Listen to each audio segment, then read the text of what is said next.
வரஹ்மத்துல்லாஹி வபரகாத்துஹு.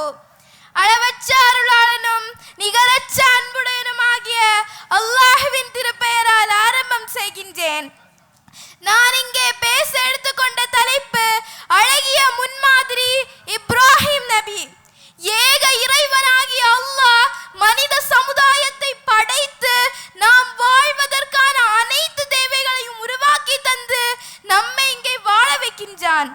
இவ்வாறு அல்லாஹ் மனிதனை வெறுமனையாக படைத்து விட்டு விடாமல் நாம் எவ்வாறு வாழ வேண்டும், நாம் எவ்வாறு வாழ்ந்தால் சுவனம் செல்லலாம் என்பதனை நமக்கு சில முன்மாதிரியான மனிதர்களின் மூலம் கற்று தந்துள்ளான். அப்படி நமக்கு முன்மாதிரியாக அல்லாஹ் முஹம்மது நபியை காட்டி தந்துள்ளான். இந்த முஹம்மது நபிக்கே அல்லாஹ் முன்மாதிரியாக இப்ராஹிம் நபியை கூறுகின்றான். இப்ராஹிம் நபியை அல்லாஹ் தன்னுடைய உச்ச நண்பனாக தேர்ந்தெடுத்து கொண்டான். இப்ராஹிம் நபி அல்லாஹ் கொடுத்த அனைத்து கட்டளைகளையும் நிறைவேற்றி நல்ல முறையில் வாழ்ந்ததால் தான் தன்னுடைய நண்பனாக தேர்ந்தெடுத்து கொண்டான். இன்னும் இப்ராஹிம் நபியிடமிருந்து நமக்கு ஏராளமான முன்மாதிரி இருக்கின்றது. அதை பற்றி அல்லாஹ் தன் திருமறை குர்ஆனில் கூறும்போது 2வது அத்தியாயம் 130வது வசனத்தில் வமை யர்கபு அம்மில்லதி இப்ராஹீம இல்லா மன் ஸஃபிஹ நஃப்ஸஹு, தன்னையே மூடனாக்கி கொண்டவரை தவிர வேறு யார் இந்த இப்ராஹிமுடைய மார்க்கத்தை புறக்கணிக்க முடியும்? அவரை இந்த உலகத்தில் தேர்ந்தெடுத்தோம், மறுமையில் நல்லோர்களில் இருப்பார். மூளை இருக்கின்ற எந்த ஒரு மனிதரும் இப்ராஹிம்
உழைப்பாளர்களின் குடும்பங்கள் இது போன்ற தியாகத்தை செய்ய முன்வந்ததால் தான் தமிழகத்தில் தௌஹீதுக்கு தளமும் ஒரு களமும் உருவானது.